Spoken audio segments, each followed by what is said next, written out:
राष्ट्र सर्वप्रथम, राष्ट्र सर्वप्रथम, राष्ट्र सर्वप्रथम, राष्ट्र सर्वप्रथम। राष्ट्र सर्वप्रथम की बात कार्यक्रम में आप सभी राष्ट्रवासियों का हार्दिक स्वागत है। उत्तर प्रदेश के मुख्यमंत्री योगी आदित्यनाथ ने लखनऊ में जनजातीय गौरव पखवाड़े के तहत जनजातीय भागीदारी उत्सव का शुभारंभ किया। यह आयोजन जनजातीय समुदाय को उनकी परंपरा, संस्कृति और विरासत पर गर्व महसूस कराने का एक क्षण बना। समारोह का विशेष आयोजन धरती आबा भगवान बिरसा मुंडा की 150वीं जयंती के अवसर पर हुआ, जो कि जनजातीय समाज के साथ साथ संपूर्ण देश के लिए प्रेरणा स्रोत है। इस अवसर पर मुख्यमंत्री योगी आदित्यनाथ ने जनजातीय समाज की उपलब्धियों को दर्शाती हुई हस्तशिल्प एवं कला प्रदर्शनी के साथ साथ व्यंजन मेले का अवलोकन किया। कार्यक्रम को संबोधित करते हुए उन्होंने कहा कि राज्य सरकार जनजातीय संस्कृति और कला को संरक्षण देने, उन्हें संवर्धित करने और आने वाली पीढ़ियों तक पहुंचाने के लिए प्रतिबद्ध है। उन्होंने इस अवसर पर समाज के सभी वर्गों से जनजातीय समुदाय के लिए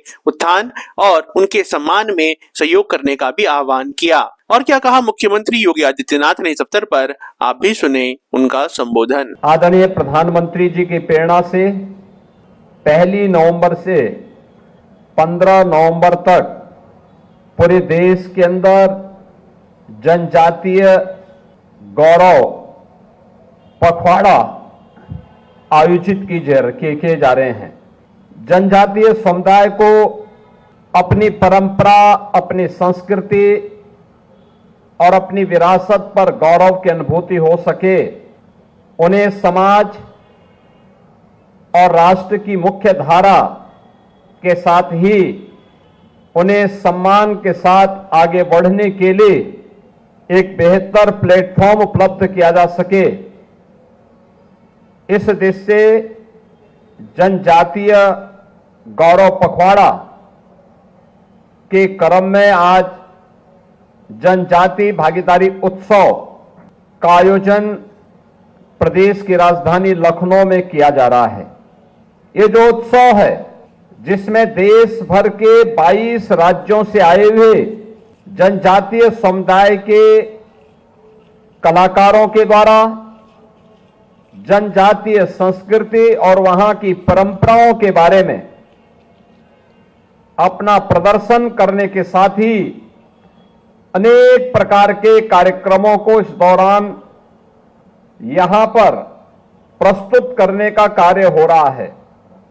खासतौर पर सांस्कृतिक समागम और यात्रा, जिसमें मैं 22 राज्यों के इन कलाकारों को इन कार्यक्रमों के साथ जुड़ने का अवसर प्राप्त हो रहा है। इसमें कलाकार सहभागिता की दृष्टि से भी अरुणाचल प्रदेश पार्टनर स्टेट होने के साथ ही इसमें गुजरात, जम्मू कश्मीर, महाराष्ट्र, सिक्किम, उड़ीसा, राजस्थान, छत्तीसगढ़, कर्नाटक, मध्य प्रदेश, बिहार, उत्तराखंड, पश्चिमी बंगाल, मिजोरम, गोवा, केरल, हिमाचल प्रदेश, असम, त्रिपुरा, झारखंड, पंजाब, इन सभी राज्यों के कलाकार उत्तर प्रदेश में आकर के इस जनजाति भागीदारी उत्सव में सहभागी बन रहे हैं। इस कार्यक्रम में एक हस्तशिल्प और कला प्रदर्शनी का भी आयोजन किया गया है और साथ साथ एक व्यंजन मेला भी लग रहा है, जिसमें जैवनार और देसी स्वाद जो जुड़े हुए हैं उनको भी यहां पे प्रस्तुत करने के साथ ही जनजाति साहित्य को समर्पित साहित्यिक और विकास मंच, जो जनजातीय साहित्य के साथ साथ धरती आबा के प्रति हम सम्मान का भाव व्यक्त कर सकें, इसको समझने, देखने का एक मंच हम सबको प्राप्त हो रहा है। आज यह भागीदारी उत्सव का कार्यक्रम यहां पर प्रारंभ हुआ है और मुझे प्रसन्नता है कि देश भर के जनजातीय समुदाय से जुड़े हुए कलाकार इस अवसर पर आए हैं और इस अवसर पर अलग अलग प्रदर्शन के माध्यम से जनजातीय समुदाय के द्वारा विभिन्न प्रकार की कलाकृतियों को, विभिन्न प्रकार के अपने उत्कृष्ट जो उन्होंने प्रदर्शनी यहां पे लगाई है और व्यंजनों को भी हमें देखने, जानने का अवसर प्राप्त हो रहा है। मैं आज के इस अवसर पर इस पूरे अभियान के प्रति यहां पर आयोजकों को हृदय से बधाई देता हूं और विश्वास व्यक्त करता हूं कि 15 नवंबर को जब हम सभी लोग धरती आबा भगवान बिरसा मुंडा की 150 वर्ष जयंती के पूरे कर रहे होंगे, वह अवसर हर जनजातीय समुदाय के साथ साथ हर भारतवासी के लिए गौरव का क्षण होना चाहिए। दिल्ली की मुख्यमंत्री रेखा गुप्ता ने आज Ashok Vihar phase 1A block में आयोजित वाटिका नामकरण कार्यक्रम में हिस्सा लिया। यह कार्यक्रम स्वर्गीय कनक अग्रवाल की स्मृति में आयोजित किया गया था, जिसमें सौंदर्यीकरण के बाद पार्क का विधिवत रूप से नामकरण किया गया। इस अवसर पर मुख्यमंत्री रेखा गुप्ता ने क्षेत्रवासियों को संबोधित किया और दिल्ली सरकार की पहल और संकल्पों के बारे में अपनी बात रखी। उन्होंने कहा कि किसी भी समस्या या जरूरत के समय मेरी सरकार नागरिकों के साथ खड़ी मिलेगी। उन्होंने नागरिकों से वादा किया कि राजधानी को स्वच्छ, सुंदर और विकसित बनाने के लिए प्रशासन पूरी प्रतिबद्धता से काम कर रहा है। आज राजनीति और सामाजिक क्षेत्र में काम करते हुए इस मुकाम तक पहुंचना सच में महिलाओं के लिए एक बड़ा चैलेंज होता है। पर कनक जी को जब याद करती हूँ तो यही समझती हूँ कि उन्होंने हमेशा हर बेटी को, हर महिला को, हर बहन को हमेशा सहयोग दिया। आज उनकी पुण्य स्मृति में इस पार्क का निर्माण, और जब मुझे ध्यान है कि वो निगम पार्षद थी तो हॉर्टिकल्चर कमेटी की चेयरपर्सन थी। उनको वैसे भी प्रकृति से, पर्यावरण से, पेड़ों से बहुत प्यार रहता था और हमेशा वो कहती भी थी कि भी ये जो पर्यावरण है, ये जो पेड़ हैं, ये सबसे ज्यादा व्यक्ति को अनुशासन और धैर्य सिखाते हैं। महेंद्र नागपाल जी ने तो उनके साथ बहुत काम किया है। रोजाना इतनी शक्ति अर्जित करती हूँ कि सुबह से लेकर शाम तक अपने इस दिल्ली शहर के लिए हम अच्छे से अच्छा बेहतर काम कर सकें। और ये काम करने के लिए एक शक्ति जो होती है आपके साथ में, आपके साथी जनप्रतिनिधि, आपके विधायक, निगम पार्षद, वो भी बड़े मजबूत होने चाहिए। क्योंकि आप ऊपर से जब कोई चीज डेलीगेट करते हो तो नीचे उसको संभालने वाले और करने वाले हाथ भी चाहिए। तो मुझे खुशी है कि हमारी जो टीम अशोक विहार की है, वो हमारी विधायक पूनम, योगेश जी हमारे निगम पार्षद के नाते, और मुझे पता है कि वीना जी भी निगम पार्षद बनने के बाद में इसी तरीके से इस क्षेत्र की पूरी सेवा करेंगी। क्योंकि उन्होंने वर्षों से यहाँ पे हमेशा एक्टिव रह करके, आज से नहीं, पिछले 15-20 साल से तो मैं देख रही हूँ, 20 साल से तो मैं देख रही हूँ। मैं छोटी हूँ ना आपसे, इसलिए आप तो उससे भी पहले से काम कर रही हो। तो इतना आपने इस क्षेत्र के लोगों के साथ मिल करके सेवा की है। मुझे पूरा विश्वास है कि सभी का आशीर्वाद आपके साथ है और कनक जी भी बहुत खुश होंगी क्योंकि आप उनकी भी बड़ी अच्छी मित्र रही हैं। मैं आज अपनी ओर से कनक जी को याद करते हुए उनको, उनकी पुण्य आत्मा को पुष्पांजलि अर्पित करना चाहती हूँ और आज के इस आयोजन की आदरणीय नंद किशोर जी को शुभकामनाएं, बधाई देना चाहती हूँ। तो आप सभी को मैं यही शुभकामनाएं देती हूँ कि ये अशोक विहार का क्षेत्र इसी तरीके से आगे बढ़ता रहे, तरक्की करता रहे और बहुत ही सुंदर परिवार भाव यहाँ पे जो है, सब लोग मिल करके इकट्ठे रह करके जो काम करते हैं, ये बड़ा सुंदर है और इसी को बढ़ाना है। आपकी बहन मुख्यमंत्री दीदी हमेशा आपके साथ है, सुख दुख में साथ में खड़ी है। आधी रात भी आवाज लगाओगे तो आपको मैं आपके साथ ही दिखाई दूंगा। थैंक यू सो मच, ढेर सारी शुभकामनाएं। पश्चिमी दिल्ली लोकसभा क्षेत्र में सांसद खेल महोत्सव 2025 का आयोजन धूमधाम से किया गया, जिसमें स्थानीय स्कूलों के छात्रों ने उत्साह और जोश के साथ भाग लिया। सांसद कमलजीत सहरावत के नेतृत्व में हुए इस महोत्सव का उद्देश्य विद्यार्थियों में अनुशासन, टीम वर्क और खेल भावनाओं को बढ़ावा देना रहा। महोत्सव के अंतर्गत विभिन्न स्कूलों में अलग अलग खेल प्रतियोगिताएं आयोजित की गयी, जिसमें Sarvodaya Vidyalaya Kakrola, modern convent school Dwarka, GCSSS Dwarka व पोचनपुर सरकारी स्कूल शामिल रहे। इस अवसर पर आयोजित कार्यक्रम में सांसद कमलजीत सहरावत ने कहा कि प्रतिभागियों की मेहनत, समर्पण और खेल भावना ही महोत्सव की असली जीत है। उन्होंने स्वदेशी उत्पादों को अपनाने पर बल देते हुए कहा कि स्वदेशी खरीदने से बच्चों और युवाओं को अधिक रोजगार के अवसर मिलेंगे और देश आत्मनिर्भरता की ओर अग्रसर होगा। हम सभी जिस एज में यहाँ पर हैं, हमें उतनी अपॉर्चुनिटीज नहीं मिली, हमें उतना पेरेंट्स का साथ भी नहीं मिला क्योंकि वो अपनी लाइफ उनमें बहुत बिजी होते थे आज हम सब लोग एक स्ट्रगलिंग एज से जब आगे हैं, इंडिया आगे बढ़ा है, तो हमारी अटेंशन भी अपने बच्चों के लिए बढ़ी है। मैं यहाँ पर एक बात कहना चाहती हूँ कि इन बच्चों ने जब रिले दौड़ यहाँ पर की है, तो एक का दूसरे के साथ कोऑर्डिनेशन कितना इम्पोर्टेंट है हमने देखा है।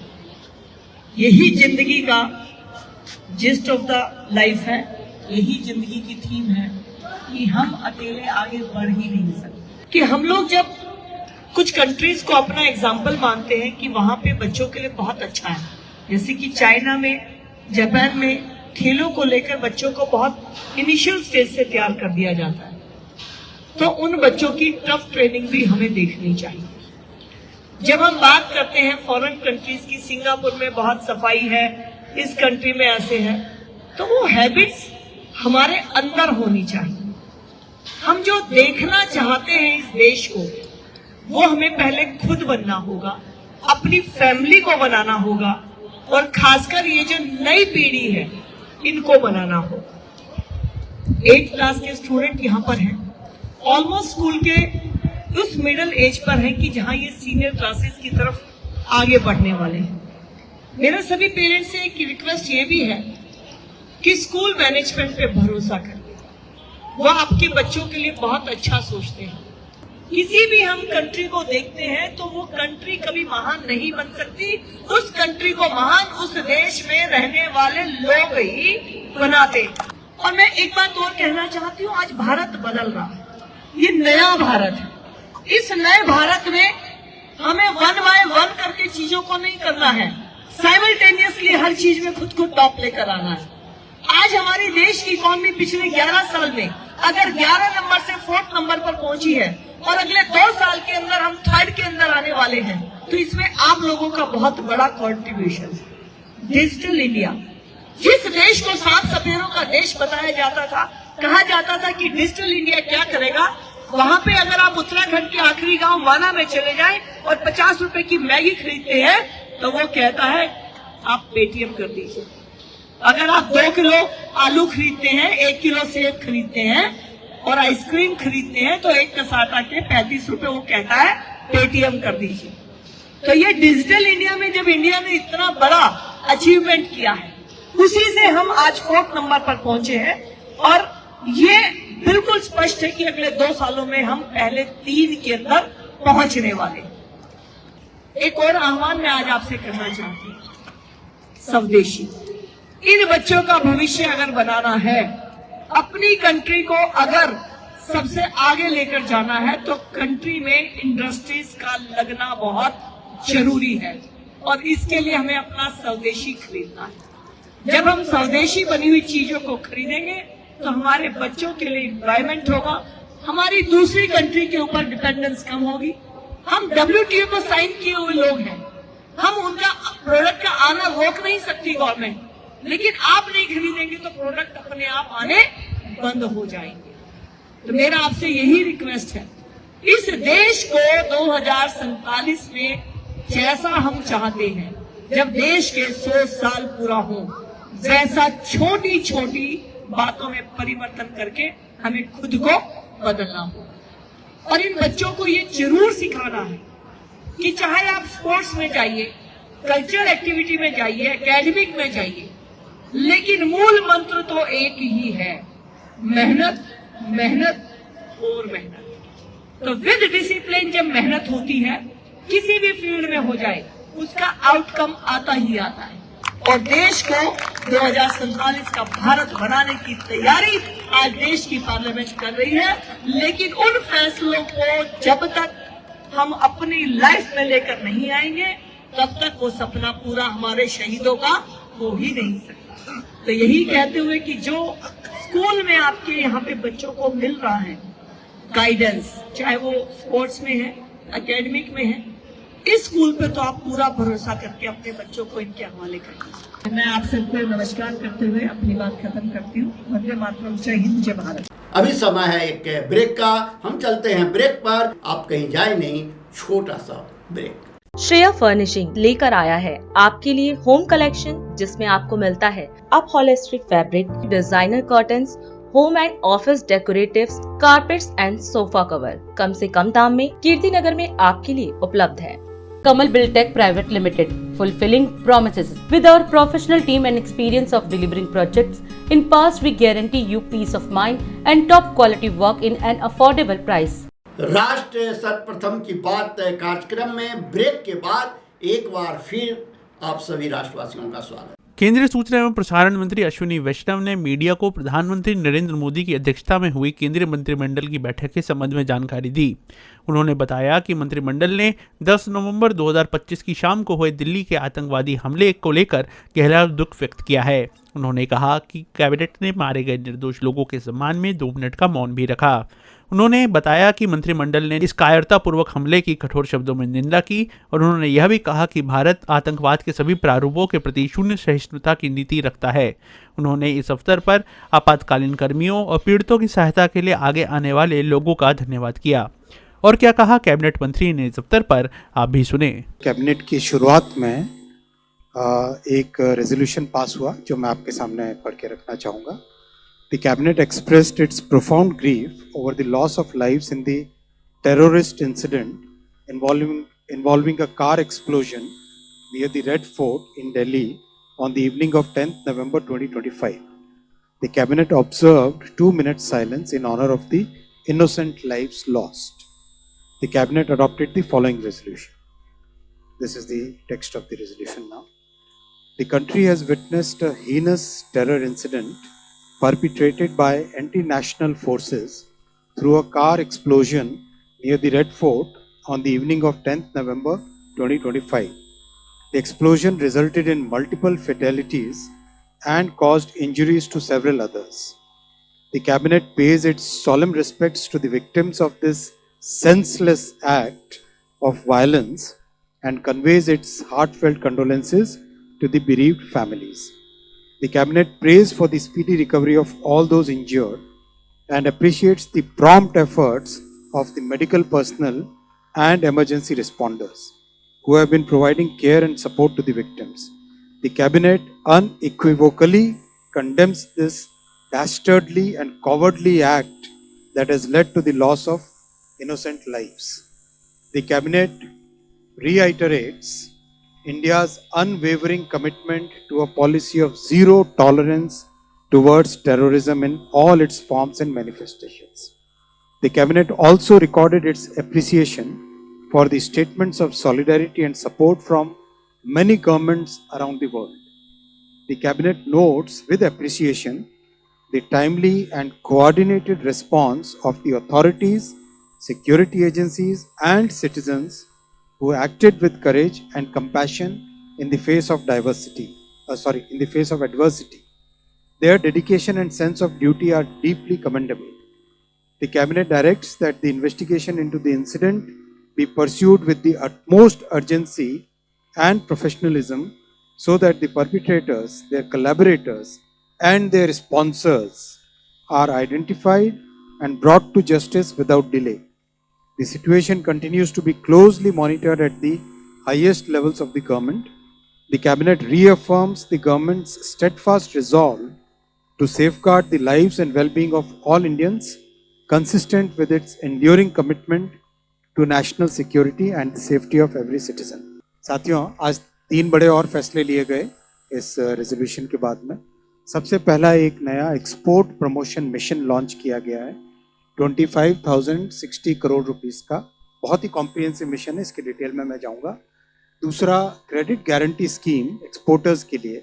आज की जो परिस्थितियां हैं उन परिस्थितियों में क्रेडिटर्स, हमारे एक्सपोर्टर्स को कैसे सपोर्ट करें, उसके लिए credit guarantee scheme 20,000 crore rupees की आज अप्रूव हुई है कैबिनेट में माननीय प्रधानमंत्री जी के नेतृत्व में।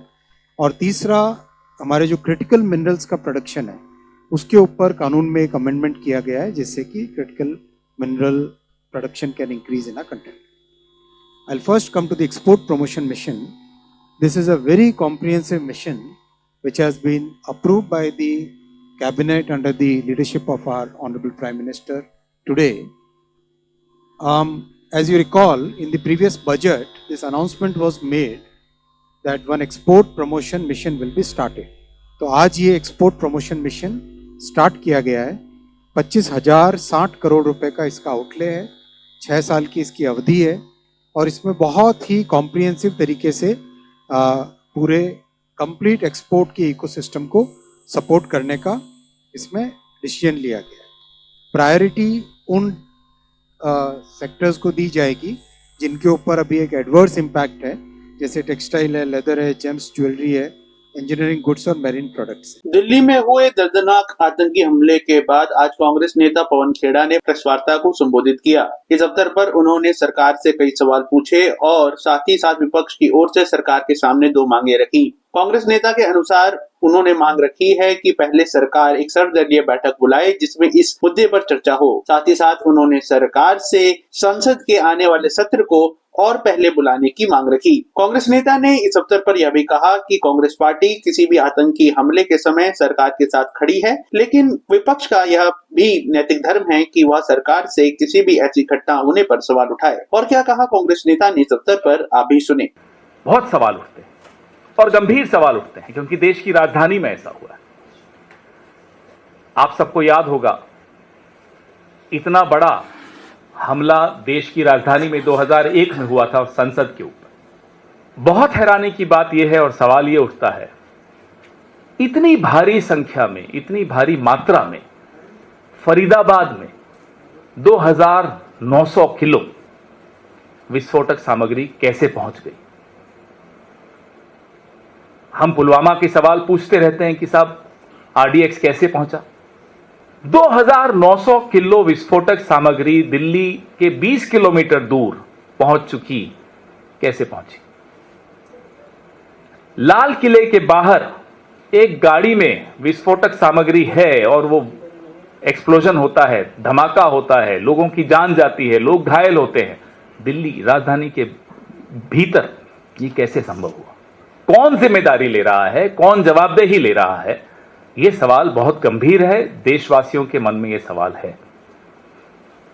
कांग्रेस पार्टी ने हमेशा जब भी देश पर कोई हमला होता है, देश के किसी कोने में कोई आतंकी हमला होता है, वो उरी हो, पठानकोट हो, अमरनाथ हो, पहलगाम हो या उससे पहले पुलवामा हो या अब लाल किला हो, हमने बार बार यह दोहराया है कि हम सरकार के साथ खड़े रहेंगे। सरकार मजबूत कदम उठाए, हम उनके साथ हैं। हम सरकार के साथ खड़े हुए आपको हमेशा मिलेंगे जब भी कोई हमला होगा। लेकिन सरकार से सवाल पूछने का भी हमारा एक धर्म है जो हम निभाएंगे। यह विस्फोटक सामग्री कैसे पहुंची, यह विस्फोट कैसे हुआ, किस स्तर पे फेलियर हुआ, किसकी विफलता रही, कौन जवाबदेही लेगा, कौन जिम्मेदारी लेगा। हमें याद है 26/11 हुआ था, हमारी सरकार थी, गृह मंत्री ने इस्तीफा दिया था। इसलिए हम एक नैतिक ताकत से यह पूछ सकते हैं कि साहब आपके यहां जिम्मेदारी कौन ले रहा है, आपके यहां जवाबदेही किसकी हो रही है। हम यह भी मांग करते हैं कि प्रधानमंत्री की अध्यक्षता में एक सर्वदलीय बैठक तुरंत बुलाई जाए। देश की राजधानी पर हमला हुआ है। हमने यह भी मांग की है कि जो संसद का सत्र होने वाला है उसको थोड़ा एडवांस कर दें, प्रीपोन कर दें, थोड़ा जल्दी इसको बुलाएं। और ऑपरेशन सिंदूर के दौरान, पहलगाम के बाद प्रधानमंत्री ने कहा था, सरकार ने कहा था कि एक न्यू नॉर्मल डॉक्ट्रिन है। वो डॉक्ट्रिन आपको याद होगा कि कोई भी आतंकी हमला उसको हम एक्ट ऑफ वॉर मानेंगे, युद्धात्मक कार्रवाई मानेंगे। हम ये जानना चाहते हैं सरकार से, अब इस आतंकी हमले को आप किस तरह से देख रहे हैं, क्योंकि जाहिर सी बात है ये आतंकी हमला हो, इसको बाहरी ताकतों द्वारा समर्थन भी मिल रहा है, ताकत भी मिल रही है, प्रेरणा भी मिल रही है। उत्तराखंड के मुख्यमंत्री पुष्कर सिंह धामी ने प्रदेश के ऋषिकेश इंटरनेशनल स्कूल के वार्षिकोत्सव में छात्रों व शिक्षकगणों को संबोधित किया। इस अवसर पर उन्होंने कहा कि शिक्षा का उद्देश्य केवल नौकरी प्राप्त करना मात्र नहीं, बल्कि चरित्र निर्माण, राष्ट्र निर्माण और मानवता के उत्थान के मूल्यों को जीवन में उतारना भी है। उन्होंने कहा कि युवाओं को व्यवहारिक ज्ञान से जोड़ने के उद्देश्य से विभिन्न प्रतिष्ठित कंपनियों के साथ MOU साइन किए गए हैं, जिनके माध्यम से छात्रों को इंटर्नशिप, स्किल ट्रेनिंग और करियर एक्सपोजर के उत्कृष्ट अवसर मिल रहे हैं। और क्या कहा प्रदेश के मुख्यमंत्री ने इस अवसर पर, आप भी सुने। ऋषिकेश इंटरनेशनल स्कूल के इस 12वें एनुअल फंक्शन में सभी प्रिय छात्र एवं छात्राएं, मीडिया के हमारे सभी मित्र, मैं सबसे पहले आप सभी को आज इस 12वें एनुअल डे की आप सभी को मैं अपनी ओर से बहुत बधाई देता हूं।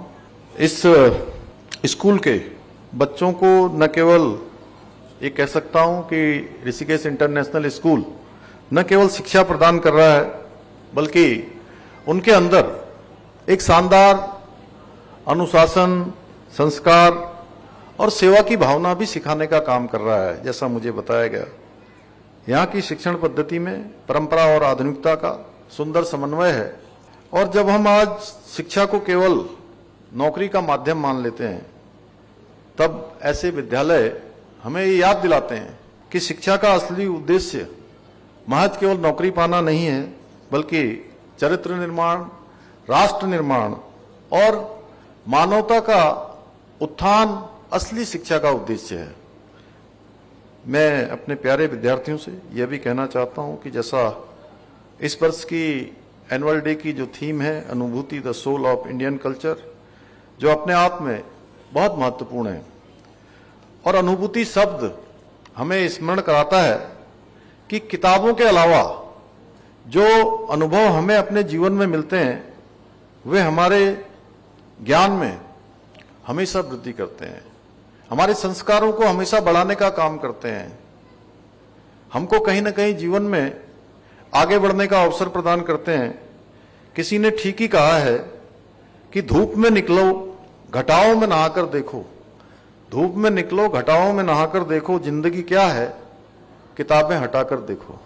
हम यदि इंडियन कल्चर की बात करें तो जो हमारा सब्जेक्ट है वो बहुत व्यापक हो जाता है, क्योंकि भारतीय संस्कृति विश्व की सभी संस्कृतियों की जननी है।